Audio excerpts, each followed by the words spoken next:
एक छोटा सा रास्ता और पूरी दुनिया की महंगाई।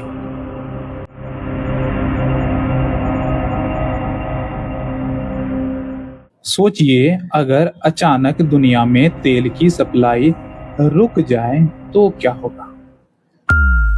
All ships, attention all ships. This is Sepah Navy, Iran's Islamic Revolutionary Guard Corps Navy. From now on, all navigating through the Strait of Hormuz is forbidden. No ship in every type is not allowed to pass from the Strait of Hormuz till next notice. This is Sepah Navy, out. Middle east में बढ़ता तनाव और एक नाम जो पूरी दुनिया को डरा रहा है, straight of Hormuz. Hormuz strait में जहाजों का आना जाना The Hormuz Strait. The Hormuz Straits and perpendicular of Hormuz से निकल पा रहे अब तक कौन? Strait of Hormuz. नमस्कार, मैं हूं गौरव और आप देख रहे हैं the times of youth. Straight of Hormuz यह वही रास्ता है जहां से दुनिया का लगभग 20% तेल गुजरता है, और अगर ये बंद हो गया तो सिर्फ जंग नहीं, महंगाई का तूफान आएगा। जो अपना 85% तेल बाहर से लाता है, अभी अगर अंडमान निकोबार को छोड़ दिया जाए तो भारत के अलग अलग राज्यों में पेट्रोल की कीमत औसतन करीब 94 रुपए से 110 रुपए के बीच है। और अगर हालात बिगड़े तो पेट्रोल 120, 130 और 150 रुपए प्रति लीटर से भी ज्यादा हो सकता है। गैस सिलेंडर फिर से झटका देगा और हर सामान फिर से महंगा होगा। एक्सपर्ट का डर क्या है जानते हो? अगर हॉर्मुज बंद हुआ तो तेल जो अभी $108.63 प्रति बैरल है, बढ़कर 150 से $180 प्रति बैरल तक जा सकता है। और तब रुपया गिर सकता है, ईएमआई बढ़ सकती है और जॉब्स पर भी असर पड़ सकता है। लेकिन कहानी यहीं खत्म नहीं होती। भारत अब कई देशों से तेल लेता है। कई अल्टरनेटिव रूट्स हैं, रिजर्व्स हैं, मतलब झटका लगेगा लेकिन खेल खत्म नहीं होगा।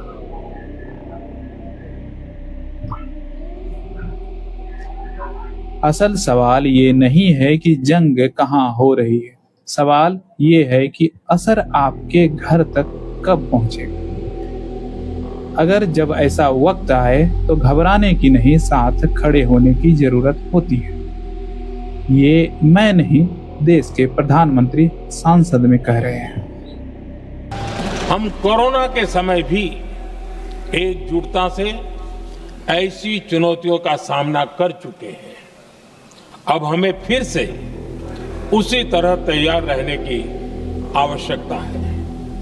धीरज के साथ, संयम के साथ, शांत मन से हमें हर चुनौती का मुकाबला करना है। तो आपने प्रधानमंत्री को संसद में सुना क्या कह रहे थे?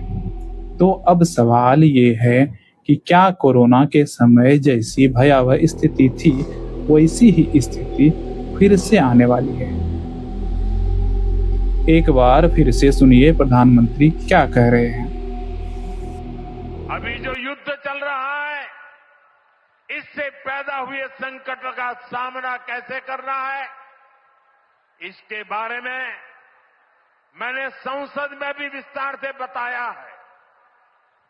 मेरी कल देश के सभी मुख्यमंत्रियों से भी लंबी चर्चा हुई है और बड़ी सकारात्मक चर्चा हुई है। मैं आज आप सभी जनता जनार्दन से फिर कहूंगा, मैं देशवासियों से फिर से कहूंगा, हमें शांत मन से, धैर्य के साथ, एकजुटता के साथ, मिलजुल करके इस संकट का सामना करना है। ये पूरे विश्व में परेशानी पैदा करने वाला संकट है। हमें अपने देश की सबसे ज्यादा चिंता करने हैं और यही हम भारतीयों की सबसे बड़ी ताकत है। मैं यूपी के, देश के सभी राजनीतिक दलों से भी आग्रहपूर्वक कहना चाहता हूं, विनती पूर्वक कहना चाहता हूं, इस प्रकार के संकट में ऐसी बातें करने से बचें जो देश के लिए नुकसानदायक है, जो भारतीयों के हक में है, जो भारत के हित में है, वही भारत सरकार की नीति और रणनीति है।